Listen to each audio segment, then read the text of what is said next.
AIIMS है, सफदरजंग है और भी जो दीगर इलाके हैं वहाँ जाते हैं। वहाँ इस तरह के जो वहाँ खाना तकसीम करते हैं, खिलाते हैं, खिदमत करते हैं लोगों की। हफ्ते में 2-3 खाना पूरी दिल्ली में कहीं भी जहाँ गरीब गुरबा होती हैं, स्लम एरिया है, झुग्गियाँ हैं, वहाँ जाते हैं। और चाहे वो कोई भी कम्युनिटी से ताल्लुक़ रखता हो, क्योंकि वेज बिरयानी होती है, सभी खा सकते हैं। लोग कह रहे हैं ना कि पाकिस्तान से फंड आ रहा है, तो मैं उनसे ये कहना चाहूँगा वो ये पता लगा लेते हैं कि पाकिस्तान से फंड आ रहा है, पर वो ये नहीं पता लगा पाते कि पेपर कहाँ से लीक हो रहा है। ये जो लोग बेचारे भूख हड़ताल में बैठे हैं हमारे भाई, इनकी ये भूख हड़ताल ये कोई बेकार नहीं जाएगी, आगे बहुत इसका सफलता इन्हें मिलेगी। उनके एग्ज़ाम, उनकी ज़िंदगी, उनका कैरियर सब चौपट कर दिया और बस चंद लोग ही इस पूरी व्यवस्था का फ़ायदा उठा रहे हैं। ये दिखा रहे हैं कि देखो हम बगैर उनके हम तुम्हें खदेड़ सकते हैं, तुम्हें भगा सकते हैं, तुम्हारी जुल्मत को ख़त्म कर सकते हैं। 1 साल पूरा माँ बाप कहाँ कहाँ कैसे कैसे पैसे इकट्ठा करके बचाते हैं अपने बच्चों को पढ़ाई के लिए, और जब बच्चे का पेपर लीक करवा देते हैं तो बच्चों की मौत हो जाती है, तो फिर जिम्मेदार कौन होता है? सभी का खून है शामिल इस देश की मिट्टी में, किसी बाप का हिंदुस्तान थोड़ी है। धर्मेंद्र प्रधान जी, ये जो बच्चे मर रहे हैं, क्या पूरे बच्चे दुनिया में खत्म हो जाएंगे जब इस्तीफा दोगे? क्या नाम है सर आपका? असद गाजी।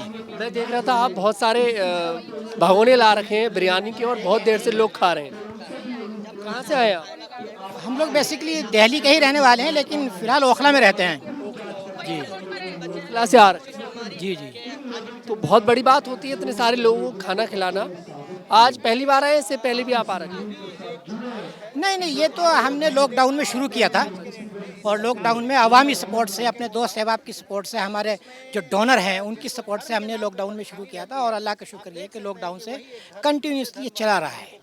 और जो लोग इसमें दान करते हैं, जो हमारे अजीज़ व अक़रबा हैं, दोस्त अहबाब हैं, फ्रेंड सर्किल हैं, और हमारे जो डोनर हैं वो इसकी मदद करते हैं। और उनके ही सहयोग से, उनके ही कोऑपरेशन से जो ना हमें ये प्रोवोकेशन मिलता है। और हम ये हफ्ते में 2 दिन, लॉकडाउन के बाद से हफ्ते में 2-3 खाना पूरी दिल्ली में कहीं भी जहाँ गरीब गुरबा होती हैं, स्लम एरिया है, झुग्गियाँ हैं, वहाँ जाते हैं। और चाहे वो कोई भी कम्युनिटी से ताल्लुक़ रखता हो, क्योंकि वेज बिरयानी होती है, सभी खा सकते हैं। जंतर मंतर पर इस प्रोटेस्ट में पहली बार आए? हाँ, जंतर मंतर पर प्रोटेस्ट में पहली बार आए हैं। वो इस नियत से आए हैं कि यह हमारी जेनजियाँ खड़ी हुई है और सरकार की दमनकारी नीतियों के ख़िलाफ़ पूरा जो इस मुल्क का नौजवान है, उस नौजवान को घुमाने पर मजबूर कर दिया। घुमा रही सरकार, उनके एग्ज़ाम, उनकी ज़िंदगी, उनका कैरियर सब चौपट कर दिया और बस चंद लोग ही इस पूरी व्यवस्था का फ़ायदा उठा रहे हैं। कितने लोगों की टीम है सर आपकी? नहीं, टीम में तो हमारी कम से कम 20-21 लोग हैं जो मुतफर्रिक मुख्तलिफ़ जगहों पर, जगह जगह भिन्न जगहों पर जाकर अपना काम करते हैं। लेकिन मैं यहाँ अमूमन मैं यहाँ खुद आया हूँ। ये मेरे बेटे हैं, ये माशाल्लाह ये भी ये जामिया हमजा से PhD कर रहे हैं इस्लामिक स्टडीज़ में, और ये भी इस्लामिक स्टडीज़ से जो है ना BA ग्रेजुएशन कर चुके हैं जामिया मिलिया इस्लामिया से। तो पूरी टीम है अपनी, मेरे सब बच्चे इसमें लगे हुए हैं इस कार्य खैर में। हफ्ते में 2 दिन करते हैं, दोनों दिन हमारी छुट्टी रहती है। बेसिकली मैं सिविल कॉन्ट्रैक्टर हूँ, तो मुझे और 6 दिन मैं अपना काम देखता हूँ, ये बच्चे भी अपना काम देखते हैं। हफ्ते के दिन सैटरडे संडे में, आज हम मंडे में स्पेशली आए क्योंकि आज हमें थोड़ा काम नहीं था। क्या कहेंगे इन स्टूडेंट्स के लिए? सोनम वांगचुक भी हैं, अभिजीत दीप के भी हैं, यहाँ पर भूख हड़ताल पर बैठ गए। सोनम वांगचुक जैसी शख्सियत हमारे दरमियान में है जो इस मुल्क के साइंटिस्ट हैं, और उन्होंने इस मुल्क को, इस आर्मी को बहुत कुछ दिया है अपनी रिसर्च से। अगर हमने उनकी कदर नहीं करी तो ये हमारे लिए बदकिस्मती, इससे ज़्यादा और मैं कुछ नहीं कह पाऊँगा। धर्मेंद्र प्रधान ने कहा था जो लोग जंतर मंतर पर प्रोटेस्ट कर रहे हैं वो लोग दहशतगर्दों की बी टीम है। अब ये सारे भारतीय हैं, अब इनमें कहाँ दहशतगर्द है? दहशतगर्द तो खुला क्यों छोड़ रखा है भाई? बहरहाल हम सियासी आदमी नहीं है, हमारा काम तो लोगों को जो है ना दुबक के आने की कोशिश कर रहे हैं। बाकी ये सियासत और जो दूसरे लोग हैं वो जाने, ये उनका काम है, अहले सियासत जाने। मेरा पैगाम मोहब्बत है, जहाँ को पहुँचे। क्या नाम है आपका? जी मोहम्मद असजद। आप कहाँ से बताया? स्टडी जामिया से? जी हाँ जी, ये वालिद साहब हैं मेरे। जी जी जी जी जी। तो जी हाँ, और हम पूरा परिवार ही मतलब? जी हाँ, पूरा पारी इसमें काम में लगा कार्य करता हूँ। और बल्कि ये अब से नहीं, लॉकडाउन से ये लगा हुआ है। पहले जब CR आनर से जब उधर प्रोटेस्ट जामिया से हम ये काम करते हुए आ रहे हैं। फर्स्ट टाइम हमारे यहाँ आना हुआ है, जो इनके कहने पे हम जो है मैं आए, कहा शादा बहन ने कि आप आइए और हमें मालूम हो, पता चले कि यहाँ सिर्फ ये यहाँ भी नज़र आप देखिए कि ये देशगर्दी है, ये इस मिट्टी के यहीं के लोग हैं। आपने वो शेर सुना है ना, सभी का खून है शामिल इस देश की मिट्टी में, सभी का खून है शामिल इस देश की मिट्टी में, किसी बाप का हिंदुस्तान थोड़ी है। जो आगे ही बोल देगा भाई हमारा हिंदुस्तान है, भाई तू निकल, तू यहाँ से निकल जा, क्योंकि ये देश कॉन्स्टिट्यूशन चलता है, ये देश चलता है कॉन्स्टिट्यूशन चलता है। मेरे पे हमारे पैगाम ये है कि हम मोहब्बत से रहें, मुल्क से बांटते रहे। देखिए लोग आते रहते जाते रहते हैं। आप ओखला से हैं? जी हाँ, मैं ओखला से हूँ। मैं BA मामा कर रहा हूँ। PhD मेरे भाई है जामिया इस्लामी PhD कर रहे हैं ये इस्लामिक स्टडीज़ से। बस आपके माध्यम कहेंगे स्टूडेंट्स के लिए जो लगातार भूख हड़ताल पर भी बैठ गए अब। ये तो हमारे लिए बहुत बड़ा कर्तव्य है कि हमारे लिए सीख है, उनको देखें और हम भी उस चीज़ में हिस्सा लें कि वो 2, 3 से 10 दिन में बगैर खाए पिए रह रहे हैं और ये दिखा रहे हैं कि देखो हम बगैर अन्न के हम तुम्हें खदेड़ सकते हैं, तुम्हें भगा सकते हैं, तुम्हारी जुल्म को ख़त्म कर सकते हैं। तो ये तो इतनी बड़ी बात नहीं कहने वाली कि वो जो क्या कह रहा है क्या नहीं कह रहा। आप खुद देख लें कि ये इस देश के लोग हैं, यहाँ की मिट्टी है। हम मोहब्बत बांटने, हमारा काम से मोहब्बत बांटना है और जो लोग हैं वो तो दुश्मनी बहला ही रहे। हमारा भाई मोहब्बत बांटना है एक दूसरे को। देखिए आज इनके कहने पे, शादा भाई कहने पे कहा था कि यहाँ बयानी बैठिए, खाना बैठेगा। और जो सबसे बड़ी बात है, एक भूखे को खाना खिलाना हज़ार बेहतर है इसको कि हम इस काम में हम खुद जुड़े हुए हैं और आइंदा भी इस काम में जुड़े रहेंगे। बीजेपी वाले अगर कभी कुछ करते हैं तो एक वीडियो वायरल होता है बीजेपी के विधायक का, वो एक मुस्लिम शख्स को कुछ शरबत वगैरह दे रहे थे तो उससे जय श्री राम बोलने के लिए कह रहे थे, तब दे रहे थे और पूछते भी हैं कि आप मुसलमानों के हिंदू हो। वो मैंने आपसे बोला ना, आप चैनल मालिक कहना, वो हर लोग हर जगह के मौजूद होंगे, नफरत फैलाने वाले हर जगह में होंगे। आप कहीं भी जाए, हमें से मतलब नहीं है, वो तुम करते रहो, लेकिन जब एकता और जब मोहब्बत आमिल बनेगी वो उसे भी तोड़ देगी। आप पीछे ना ये बिरयानी हमने बांटी है, हमने इनसे पूछा किसी ने कि आप भाई अल्लाह अकबर नाग लगाई नाउज़ बिल्लाह, हमने किसी से नहीं पूछा। हमने ये भी नहीं कहा आप किस धर्म से, क्या आपका मजहब है, कुछ नहीं पूछा। हमारा मजहब क्या मजहब है? सबसे पहले ह्यूमैनिटी, इंसानियत बड़ी चीज़ है और आपने इंसानियत को सबसे बड़ा काम कर दिया तो समझ लिया आपने धर्म का काम कर दिया। और धर्म यही सिखाता है कि इंसानियत सबसे बड़ी चीज़ है। हमें इसे बहस नहीं करने की, देखिए हर लोग मौजूद है, हर जगह अच्छे भी हैं और बुरे भी हैं। हमें तो अच्छाई का साथ देना है हर वक्त। आप पढ़ते भी हैं, वेदों में पढ़ा है, कुरान सिखाती है, बाइबल सब ये सीख सिखाती है कि अच्छाई का साथ हमेशा देना है। क्या नाम है आपका? जी मेरा नाम मोहम्मद शादाब है। तो आपने मतलब बताया इनको कि आप आइए यहाँ पर। मैं एक्चुअली यहाँ पे डेली आता हूँ प्रोटेस्ट में। कल इनके वालिद साहब मेरे को मिले तो उन्होंने बोला था कि मैं अपना NGO चलाता हूँ और मुझे जो है ना बिरयानी वगैरह जो है ना यहाँ पे प्रोवाइड करवानी है। तो मैंने कहा ठीक है, आप कल टाइम फिक्स कर लीजिए, आप आ जाइए, मैं आपके साथ कंट्रीब्यूट करा दूंगा। फिर ये आए हैं और उन्होंने बिरयानी जो है बांटी आपके सामने। लोग कह रहे हैं ना कि पाकिस्तान से फंड आ रहा है, तो मैं उनसे ये कहना चाहूँगा वो ये पता लगा लेते हैं कि पाकिस्तान से फंड आ रहा है, पर वो ये नहीं पता लगा पाते कि पेपर कहाँ से लीक हो रहा है।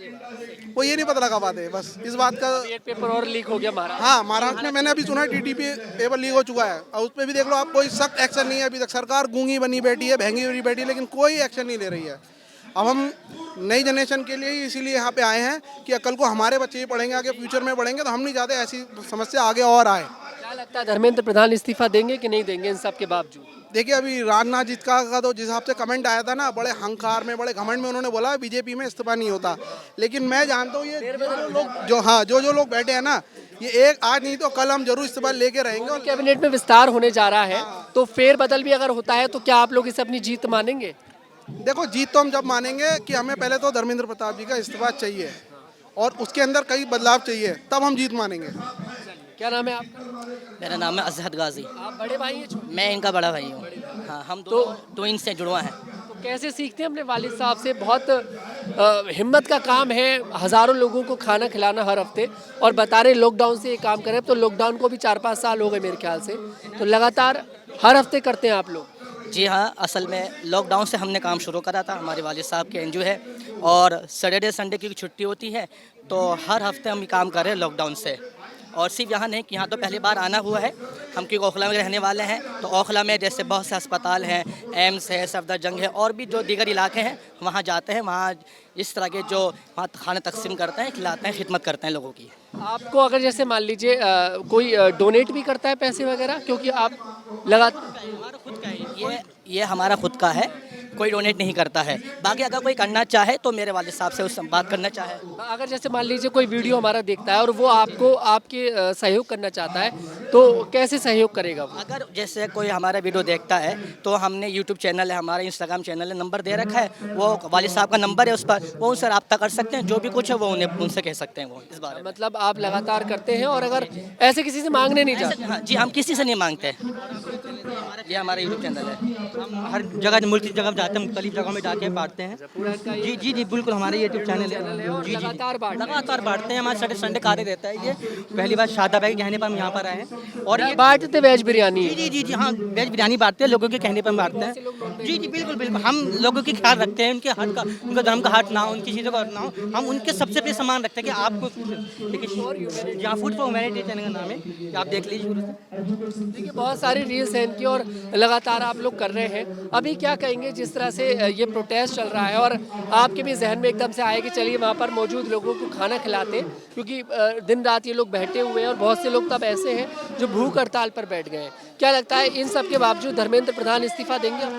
देखिए, मैं कोई सियासी आदमी तो नहीं हूँ, मुझे इसका इल्म नहीं है, मगर जो इंसान मेहनत करता है, कोशिश करता है, वो सफलता पाता है। आज नहीं तो कल सफलता ज़रूर मिलेगी। ये जो लोग बेचारे भूख हड़ताल में बैठे हैं हमारे भाई, इनकी ये भूख हड़ताल ये कोई बेकार नहीं जाएगी, आगे बहुत इसका सफलता इन्हें मिलेगी। और मैं तो ये चाहूँगा कि जो भी धर्म जो भी हैं उनको चाहे वो इस्तीफ़ा दे। ये देखें कि जो ये सारे हादसा हुए हैं, जो भी मामला हुए हैं, उन्हें चाहिए कि वो इस्तीफ़ा दें। दोबारा भी लेकर आएंगे खाना या फिर अभी दोबारा हमारी कोशिश है कि अब जितने दिन तक है प्रोटेस्ट, कोशिश रहेगी कि हम दोबारा लेकर आएँ इसको। जी हाँ, नेक्स्ट वीक? हाँ नेक्स्ट वीक। जी हाँ जी, जॉब की वजह से, क्योंकि हम लोग पढ़ते हैं, वालिद साहब का जॉब है, तो संडे सैटरडे छुट्टी मिलती है, मगर खास तौर पर जी हाँ इसी वजह से। चलिए बहुत बढ़िया, देखिए बहुत बड़ा काम है। मैम क्या नाम है आपकी? रईसा नाम है। इन लोगों के साथ मैं इन सबके साथ हूँ, कांग्रेस पार्टी के साथ ही हूँ मैं। कैसा काम कर रहे हैं ये लोग? बहुत अच्छा कर रहे हैं, ये तो सरकार को करना चाहिए, लेकिन हम आम आदमी लोग कर रहे हैं मिलकर। क्या लगता है धर्मेंद्र प्रधान इन सब के बावजूद इस्तीफा देंगे कि या फिर अपनी कुर्सी पर बैठे रहेंगे? देना तो चाहिए। मैं तो यही कहना चाहती हूँ, धर्मेंद्र प्रधान जी, ये जो बच्चे मर रहे हैं, क्या पूरे बच्चे दुनिया में खत्म हो जाएंगे जब इस्तीफा दोगे? अरे खुद की औलाद जब जाती है ना, तब पता चलता है। अभी उनको एहसास नहीं हो, तो बाहर विदेश में बच्चे पढ़ा रहे हैं, इंडिया में पढ़ाएं, और जब उनकी लीक होगा पेपर, तब पता चलेगा कि उन पे क्या बीतेगी। माँ बाप पे पूछो उन पे क्या बीत रही है, उनके बच्चे जा रहे हैं, उनके बच्चे मर रहे हैं। एक साल पूरा माँ बाप कहाँ कहाँ कैसे कैसे पैसे इकट्ठा करके बचाते हैं अपने बच्चों को पढ़ाई के लिए, और जब बच्चे का पेपर लीक करवा देते हैं तो बच्चों की मौत हो जाती है। तो फिर जिम्मेदार कौन होता है? कहते हैं कि माँ बाप है। माँ बाप ने पढ़ाया नहीं ढंग से। बस मैं ये कहना चाहती हूँ, धर्मेंद्र जी इस्तीफा दे दो, बच्चों को और मत मारो, बस यही कहना चाहती हूँ। बिल्कुल, देखिए लगातार धर्मेंद्र प्रधान के इस्तीफे की मांग चल रही है और ये मैंने जिनसे देखिए बात करी है, पूरा परिवार ओखला से आ रखा है और एक बहुत अच्छा मैसेज देने की कोशिश कर रहे हैं कि इस देश में कोई हिंदू मुसलमान नहीं है। जैसे उन्होंने बोला कि इस देश की मिट्टी में सबका खून है, तो ये देश सबका है, हिंदुस्तान सबका है, और अच्छा मैसेज दे रहे हैं। देखिए आप यहाँ पर बिरयानी के जो भगोने वो भी खाली हो चुके हैं, पूरी बिरयानी इन्होंने बांट दी है और 4 भगोने दिखाई दे रहे हैं। 4 भगोने ये लोग लेकर आए थे, तो मतलब हर हफ्ते ये लोग करते हैं, बहुत बड़ी बात है। आपकी मुलाकात में करा दूं, यूट्यूबर सौरभ जोशी के जो भाई हैं साहिल जोशी, उनके कथित ससुर से, क्योंकि अभी इनका एक वीडियो आया था, प्रैंक वाला वीडियो था, उसमें ससुर बनकर ये गए थे और आज ये दिल्ली में जंतर मंतर पर ही प्रोटेस्ट में भी आ रखे हैं। पहले सर नाम बताइए अपना थोड़ा सा। जी नमस्कार, मेरा नाम सुशील भट्ट है और देखिए यहाँ मैं कोई रिश्ता लेकर नहीं आया हूँ, यहाँ मैं सिर्फ और सिर्फ धर्मेंद्र प्रधान का इस्तीफा मांगने आया हूँ। जी आपको पहचान मिली उस ब्लॉग से? वैसे बहुत ज़्यादा प्रैंक वाला वो ब्लॉग था साहिल जोशी वाला, उसके बाद तो लोग आपको एकदम पहचान रहे होंगे यहाँ पे। जी जी जी, मेरी पहचान इससे भी है क्योंकि मैं दरअसल एक अनोखे प्रकार का एक बैनर पहन कर लाया हूँ और ये त्रेता युग की ओर ले जाएगा बैनर आपको, यानी कि रामायण, जैसे पहले हम रामायण टीवी में बैठकर देखते थे, तो रामायण का एक दृश्य आपको पीछे भी दिखाता हूँ। ये देखिए कुंभकर्ण सोया हुआ है, देखिए आप देख सकते हैं। तो धर्मेंद्र प्रधान कुंभकर्ण की नींद सो रहे हैं। जी बड़ा दुर्भाग्यपूर्ण है कि मैं भी लंका में ही था 11 साल पहले, लंका यानी भाजपा में था, तो बड़े ही अलोकतांत्रिक तरीके से मुझे वहाँ निष्कासित कर दिया गया वहाँ से। मैंने वहाँ कार्यकर्ताओं के सम्मान की बात कही, मैंने वहाँ लोकतंत्र की बहाली की बात की और मैंने कहा कि संगठन में योग्यता के आधार पर जिम्मेदारी मिलनी चाहिए। बड़ा दुर्भाग्यपूर्ण है कि 3 बार सक्रिय सदस्य रहने के बावजूद और पार्टी का प्रदेश का पदाधिकारी रहने के बावजूद मुझे 6 साल के लिए निष्कासित कर दिया गया। तो मुझे कुछ ऐसा महसूस हुआ कि जैसे अहंकारी रावण ने भरे दरबार में अपने भाई विभीषण को लात मारकर निकाल दिया गया। अब विभीषण फिर राम की शरण में जाते हैं। तो 11 वर्षों से मैं किसी पार्टी में नहीं गया हूँ, यानी मैं वन मन भटक रहा हूँ और प्रभु श्री राम की तलाश में हूँ कि हे प्रभु श्री राम, आखिर आप हैं कहाँ? आप वन में हैं, आप अयोध्या में हैं, या फिर आप राजनीति में हैं, क्योंकि आपको राजनीति में लाने का दावा करते हैं। हे प्रभु श्री राम, आप जहाँ कहीं भी हैं, कृपया मेरे मन की बात सुनिए और मुझे कुछ संकेत दीजिए ताकि मैं आपके दर्शन कर सकूं। जी राम का जिक्र आपने किया, राम मंदिर में चोरी भी हुई अभी हाल ही में। जी देखिए वहाँ चंपत क्या है, चंपत वहाँ पैसा लेके चंपत हो गए, बड़ा दुर्भाग्यपूर्ण है। चंपत आरएसएस से आते हैं, मतलब आरएसएस के लोगों को आपने देश को लूटने के लिए बैठा रखा है जगह जगह। सारी संस्थाओं में आपने संघ के लोग बैठा दिए। एक जो मिनिस्टर होता है वो अपना ओएसडी भी तय नहीं कर सकता, आरएसएस का आदमी उसका ओएसडी बनेगा, आप उसकी जासूसी करते हैं आरएसएस वाले, बड़ा दुर्भाग्यपूर्ण है। और देखिए मैं यही तो लोकतंत्र की बात करता हूँ। मैं ठीक है, भारतीय जनता पार्टी एक राजनीतिक पार्टी है, तो राजनीतिक लोग पार्टी में होने चाहिए ना। दरअसल भाजपा में सिर्फ डीलर हैं। और देखिए ये इसका उदाहरण है कि 200 करोड़ की चोरी होना कोई बहुत बड़ी बात होती है, लेकिन हम मालूम है तर्क क्या देंगे, ये कहेंगे हम राम को लाए, राम मंदिर हमने बनाया और प्रभु श्री राम हमारे हैं, हमें खर्चे की आवश्यकता थी, हमने प्रभु से कहा प्रभु हमें 200 करोड़ रुपए की आवश्यकता है, प्रभु ने कहा ले जाओ, तो 200 करोड़ रुपए हम ले गए। मतलब ये भ्रष्टाचार को भी शिष्टाचार का तमगा देते हैं। सबसे बड़ी बात यह है कि अगर कोई और सरकार होती तो उसको भ्रष्टाचार पर घेरा जाता, लेकिन भाजपा में भ्रष्टाचार शिष्टाचार कहलाता है। जी अभी रीशफल की बहुत चर्चा चल रही है, मोदी कैबिनेट का विस्तार होने वाला है, उसमें धर्मेंद्र प्रधान को लेकर चर्चा है, लेकिन अभी हाल ही में धर्मेंद्र प्रधान का जन्मदिन निकला और प्रधानमंत्री मोदी ने जिस तरह से उन्हें जन्मदिन की विशेष दी, उससे लगता है आपको कि धर्मेंद्र प्रधान की कुर्सी खतरे में है? नहीं, देखिए भाजपा में क्या है कि आरोपी भी यही होते हैं और जज भी खुद ही बन जाते हैं। दरअसल चक्कर ये है, तो मोदी जी जज बने हुए, अरे मोदी जी आप क्यों जज कर रहे हैं? जनता जज करेगी ना, जनता इसलिए जज करेगी कि आप लीकेज नहीं रोक पा रहे हैं। अभी परसों मैं टॉयलेट में गया था, टॉयलेट में पानी अनावश्यक बह रहा था, तो मैंने कहा पानी की बर्बादी है भाई, जैसे बिजली की बर्बादी होती है, पानी को बर्बाद करना अच्छी बात नहीं है, तो कम से कम आप प्लम्बर लगा के उसको ठीक तो कर सकते हैं। एक टॉयलेट की लीकेज तो आप रोक नहीं पा रहे हैं, क्योंकि सब प्रशासन के अंडर में आता है ना, प्रशासन को करना चाहिए। कोई किसी घर का लीकेज थोड़ी ना हो रहा है, प्रशासन के अंडर में आता है, तो बड़ा दुर्भाग्यपूर्ण है। तो ऐसी कई लीकेज सरकार में भी हैं, दुर्भाग्यपूर्ण है कि लीकेज को रोकना चाहिए। और आखिर ऐसा क्या असंभव आपको दिखाई दे रहा है? और पेपर लीक का मतलब समझ रहे, पेपर मतलब प्रश्न पत्र ही, पूरा प्रश्न पत्र किसी के पास पहुंच जा रहा है, बताइए, बड़ा दुर्भाग्यपूर्ण है। और बच्चा साल भर परीक्षा की तैयारी करता है और उसके माँ बाप उसको पैसा लेकर भेजते हैं कि बेटा तू फलानी जगह जा रहा है, 2000 ले ले, 2500 लेके जा, और माँ बाप उसको कैसे उसको जेब खर्चा देके भेजते हैं और उसका कैसे मनोबल गिरता है, वो तैयारी करके जाता है बच्चा। इनको क्या मालूम है? ये तो एसी कमरों में बैठे हुए हैं, हजारों करोड़ की इनकी बिल्डिंगें हैं, वहाँ बड़ी बड़ी खाली हवाई तरीके से मतलब रणनीतियाँ बनाई जा रही है, तो इनको कोई फर्क नहीं पड़ता है जी, क्योंकि इनके बच्चे विदेश में पढ़ते हैं, इनको इन सब चीज़ों से कोई मतलब नहीं पड़ता, मतलब नहीं है कि कोई नीट के पेपर में मतलब कोई लीक हो जाए या कोई मतलब उसमें आदमी संघर्ष कर रहा है, उसके संघर्ष को नहीं जान सकते हैं जी। कैबिनेट विस्तार में 2 नामों की चर्चा है कि इन्हें एजुकेशन मिनिस्टर बनाया जा सकता है। एक नाम तो निर्मला सीतारमण का चल रहा है, जो समय मौजूदा वित्त मंत्री हैं, और दूसरा नाम यहाँ पर राघव चड्ढा का चल रहा है, जो आम आदमी पार्टी के नेता थे, लेकिन अभी वो भारतीय जनता पार्टी में है और राज्यसभा के अंदर बीजेपी का कद राघव चड्ढा ने बढ़ा दिया है। सारे 7 सांसद लेकर आम आदमी पार्टी के वो बीजेपी में चले गए, कद तो जिम्मेदारी मिल सकती है। अगर राघव चड्ढा एजुकेशन मिनिस्टर बनते हैं, चार्टेड अकाउंटेंट हैं, विदेश से पढ़ाई भी करी है, तो क्या पेपर लीक होने बंद हो जाएंगे? देखिए राघव पहले एनजीओ का हिस्सा रहे हैं, क्योंकि आम आदमी पार्टी नहीं एक एनजीओ है, क्योंकि वहाँ वॉलंटियर होते हैं, वॉलंटियर एनजीओ में होते हैं। एनजीओ मतलब एक संचालित करने के लिए इस चीज़ को वॉलंटियर रखता है, और अरविंद केजरीवाल खुद को संयोजक कहते हैं, क्योंकि जो राष्ट्रीय पार्टी होती है उसका राष्ट्रीय अध्यक्ष होता है, वो राष्ट्रीय संयोजक है, इसका मतलब एनजीओ है। तो एनजीओ से निकलकर एक डीलरों की पार्टी में आए। अब देखना होगा कि डीलरों की पार्टी में आके उनका कितना भला होता है। और निश्चित रूप से वैसे जानकार तो बहुत हैं, बातें भी करते हैं और आम जन से जुड़ी हुई बातें करते हैं। निश्चित रूप से मुझे लगता है कि बनाना चाहिए, क्योंकि पढ़े लिखे भी हैं, बिल्कुल बनाना चाहिए। निर्मला सीतारमण भी अच्छा नाम है, लेकिन सबसे बड़ी बात है कि नीट पेपर लीकेज रुकनी चाहिए, हर हालत में रुकनी चाहिए। टेट का पेपर भी लीक हुआ महाराष्ट्र के अंदर जी, ये लीकेज नहीं रोक पा रहे हैं, बड़ा दुर्भाग्यपूर्ण है। जबकि ये कहते हैं हम एयरफोर्स का इस्तेमाल करेंगे, मतलब प्रश्न पत्रों को ले जाने के लिए आप भारतीय वायुसेना का इस्तेमाल करेंगे, बहुत दुर्भाग्य की बात है। और एक तरफ आप कहते हैं कि 2047 में आप भारत को विश्व गुरु बना देंगे, आप किस आधार पर ये बात कहते हैं? कृपया मुझे इसका आधार बता दीजिए जी। चलिए, आप पोस्टर वगैरह पहन कर आए हैं, बिल्कुल यूनिक तरीके से आप दिखाई दे रहे हैं यहाँ पर। क्या नाम है आपका? मोहित। कहाँ से आए मोहित? मैं गांव से आया हूँ। कहाँ से, किस गांव से? पिपरौंदा। कहाँ पड़ता है? यूपी में। यूपी से। अभी सोनम वांगचुक भी देखिए भूख हड़ताल पर बैठ गए हैं, तो कहाँ से आया माइंड में कि प्रोटेस्ट में चलना है, और एकदम से क्यों आना, मतलब दिल करा आने का? आने का दिल इसलिए कि आने वाली जनरेशन, हम लोग, अगर कोई चीज़ गलत हो रही है, बार बार हो रही है, तो कोई अकाउंटेबिलिटी तो लेनी पड़ेगी ना। अगर कोई अकाउंटेबिलिटी लेने के लिए तैयार नहीं है तो सिस्टम कैसे सुधरेगा? अगर हम ऐसे सोच लें कि जो हो रहा सही हो रहा है, कोई को तो रिस्पॉन्सिबिलिटी लेनी पड़ेगी। हमने क्यों बैठाया इनको? हमने वोट दिया है, तो हमें अकाउंटेबिलिटी तो लेनी पड़ेगी। किसे देखना चाहते हैं अगला एजुकेशन मिनिस्टर, क्योंकि कैबिनेट का विस्तार होने जा रहा है, कौन बनना चाहिए आपके हिसाब से? एजुकेशन मिनिस्टर देखो कोई भी बने, बस ये है पढ़ा लिखा बने। राघव चड्ढा, नो, निर्मला सीतारमण, ये नहीं, नो कमेंट्स। ये लोग तो काफ़ी एजुकेटेड हैं। एजुकेशन एक अलग चीज़ है और आपकी नीयत अलग चीज़ है। आप एजुकेटेड हो सकते हैं, अगर आपकी नीयत साफ नहीं है आप हिसाब से तो पूरी भारतीय जनता पार्टी को आप नहीं चाहेंगे कि कोई उनमें से बने। अब वो विपक्षी किसी को लाकर तो मिनिस्टर बनाएंगे नहीं, बनाएंगे तो अपनी पार्टी से ही। ऐसा नहीं है, मतलब अच्छे लोग बने, दूसरे को मौका मिले, ठीक है। बट वो विपक्ष को लाकर थोड़ी बनाएंगे, बनाएंगे तो बीजेपी में से ही ना, अपने एनडीए के साथी में से किसी को बना देंगे।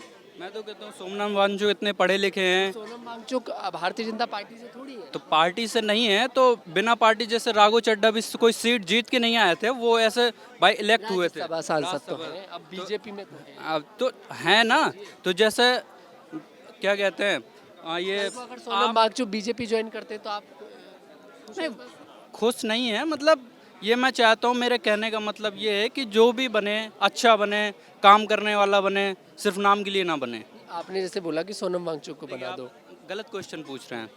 अब मुझे नहीं पता, वो कैबिनेट वो मोदी जी देखेंगे। अब मुझसे पूछ रहे हो कौन बनेगा, वो मोदी जी डिसाइड करेंगे। सोनम वांगचुक बननी चाहिए। मतलब पढ़ा लिखा बनना चाहिए, अगर वो चाहें वो बन जाए, कोई भी बन जाए, पर अच्छा हो जो थोड़ा देश के बारे में सोचे। अब जैसे सोनम वांगचुक है, वो सर इतने पढ़े लिखे हैं, वो चाहें तो विदेशों में जा सकते हैं और अपना अच्छा बिजनेस सब चीज़ें कर सकते हैं, जो भी चाहें।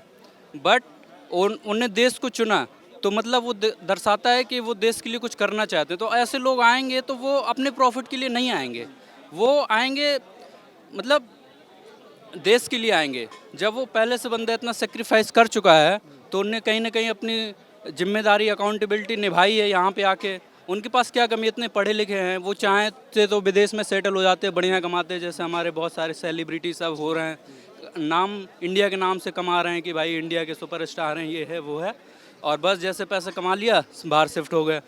तो सर चाहते, सर के पास भी ऑप्शन है, सर कितने पढ़े लिखे हैं, सब चीज़ हैं, साइंटिस्ट हैं, तो वो भी चाहते हैं। आप उनकी सेक्रीफाइस के लिए कह रहे हैं कि उन्होंने सेक्रीफाइस दिया इसलिए उनको एजुकेशन मिनिस्टर बना दिया। क्या नाम है आपका? राज, कहाँ से आए आप? दिल्ली से। दिल्ली से। कौन बनना चाहिए अगला एजुकेशन मिनिस्टर? अगर रीशफल यहाँ पर होता है, कैबिनेट का विस्तार, तो कौन आपके हिसाब से एजुकेशन मिनिस्टर होना चाहिए? मेरे हिसाब से तो बीजेपी का होना ही नहीं चाहिए। होना ही नहीं चाहिए। सारे गवार बैठे हैं इसके अंदर, अनपढ़ बैठे हैं, तीसरी फेल प्रधानमंत्री, तो क्या ये बनाएंगे? कर तो दिया बच्चों का जीवन बर्बाद, 17 जाने चली गई, कोई है जिम्मेदार? कोई नहीं है। अरे उनके घर से पूछो, उनकी माता बहनें क्या बीत रही होगी। घर बिक गया, सब बेच दिया और बच्चा भी चला गया। शर्म नहीं आ रही इस सरकार को कि डूब मरना चाहिए मेरी तरफ से। ऐसे को इस्तीफा तो पहले दिन ही दे देना चाहिए। ये तेरे बच्चे पड़ोस कर रहे, बच्चे ही तो हमारे, और फिर भी शर्म नहीं आ रही। ऐसे किसान आंदोलन में 750 किसान मर गए, उसके बाद आँख खुली। ऐसे क्या फ़ायदा है इस देश में? इस देश का कोई वो नहीं है। बनना कौन चाहिए आपके हिसाब से? देखो कोई भी बने, कोई ऐसा बने जिसके लगे, जिसकी औलाद हो कि अगर मेरी औलाद के साथ ऐसा हुआ होता तो उसको लगे, ऐसा बनना चाहिए। कोई भी बन जाए, राघव चड्ढा? राघव चड्ढा बन जाए, कोई भी बने, मैं ये नहीं कहता कौन बने, अच्छा पढ़ा लिखा बने, जिसके लगे, जिसमें इंसानियत हो, जमीर हो उसका, उसको बने। निर्मला सीतारमण? देखो उसको तो मैं कह नहीं सकता, मैं नहीं चाहता। वो मिनट में बाजी इधर, मिनट में बाजी इधर। बस ये है कि ये कैसे न कैसे 5 साल और गुजर जाए, उसके बाद जवाब देंगे हिंदुस्तान की जनता। क्या नाम है आपका? सर आफ्ताब अहमद नाम है मेरा। कहाँ से आए आप? सर जाफराबाद सिलमपुर से आया हूँ मैं। बच्चों को लेकर आए? हाँ बच्चों को लेकर आया सर मैं सर मैं क्योंकि सिस्टम में नीट की तैयारी कर रही है, तो इस तरह से जो बच्चे तैयारी कर रहे हैं सर उनके ऊपर क्या प्रेशर पड़ेगा इसका। बार बार एग्ज़ाम लीक हो रहा है, ये पेपर ये, तो सर ये सब भी बीजेपी सरकार में हो रहा है सर। ये कौन बनना चाहिए एजुकेशन मिनिस्टर? सर कोई भी बने सर, कहने में, लेकिन बीजेपी के ना बने। बीजेपी की सरकार है तो मिनिस्टर तो बीजेपी का बनेगा ना। तो वही तो सर वही चीज़ है सर, ये फिर वही चीज़ चलेगी, तो वही चीज़ चलेगी फिर दोबारा से सर। मतलब अब तो सरकार तो बीजेपी की है ना, अब वो इलेक्टेड होकर वो लोग आए हैं तो पूरे 5 साल सरकार तो चलाएंगे ना। सर बिल्कुल ठीक है सर, लेकिन अगर सर बीजेपी का ही बनता है तो बनेगा भी वही, लगता भी वही है। अगर ये इस्तीफा आप बनाना चाहते हैं तो उससे कहिए बीजेपी ज्वाइन कर ले पहले। जी बिल्कुल, कोई भी बने वो अच्छा होना चाहिए, क्योंकि क्या नाम है, एजुकेशन को और इन सब चीज़ को अच्छे से देखे। क्या नाम है आपका? हितेश, कहाँ से आए रितेश? सिरसा हरियाणा। हरियाणा से। तो कौन बनना चाहिए अगला एजुकेशन मिनिस्टर आपके साथ? एजुकेशन मिनिस्टर कोई भी बन जाए, बस एजुकेटेड हो पूरा। हाँ, राघव चड्ढा चार्टेड अकाउंटेंट है, बहुत चर्चा चल रही है कि वो बन सकते हैं। निर्मला सीतारमण भी काफ़ी पढ़ी लिखी है, वित्त मंत्री है मौजूदा, उनकी चर्चा हो रही है। अगर इन दोनों में से कोई एक बनता है एजुकेशन मिनिस्टर तो खुश रहेंगे आप? अच्छा जी, बस ये पेपर लीक बंद हो जाए, क्योंकि बच्चों की जाने जा रही है। और जैसे बच्चा 2-3 साल मेहनत करता है पेपर देने के लिए, पर 3 घंटे के पेपर देने के लिए 2-3 साल मेहनत करता है, पर वो 2-3 साल की मेहनत, पेपर लीक हो जाता है, भर्ती रद्द हो जाती है। पर वो भर्ती रद्द हो जाती है, उसकी तो 3 घंटे के लिए मेहनत करता है, वो 2-3 साल है वो ख़राब हो जाते हैं, उसके 2-3 साल है, वो बच्चा टूट जाता है। पर मेरा तो पेपर नहीं लीक हुआ कभी, पर मैं समझता हूँ क्यों। मैं पहले बॉक्सिंग खेलता था, मेरा हाथ टूट गया, मेरा फ्यूचर ख़राब हो गया बॉक्सिंग में। तो अब मैं समझता हूँ भाई मेरा कहीं ना कहीं हुआ है कुछ, पर गलत है ये, पेपर लीक हो जाते हैं। ये एजुकेशन मिनिस्टर से नहीं होगा, कल्ला बदलने से सिस्टम को चेंज करना पड़ेगा, क्योंकि मुंशी से लेकर हाईएस्ट रैंक का ऑफिसर है वो भी रिश्वत लेता है, करप्ट है। अब जैसे कोई मुंशी को 200 का दे दे तो वो कोई कागज जल्दी पहुंचा देगा, जल्दी टर्न लगवा देगा, और किसी को 15 लाख दे दे तो वो पेपर दिखा देगा। ये बात हो रखी है। बिल्कुल, देखिए सिस्टम में कमी है, बात अच्छी कही है उन्होंने कि कमी सिस्टम के अंदर है, ना कि एजुकेशन मिनिस्टर में। एजुकेशन मिनिस्टर कोई भी आए, लेकिन अगर सिस्टम ठीक नहीं होगा तो पेपर जो है देखिए फिर से लीक हो जाएंगे।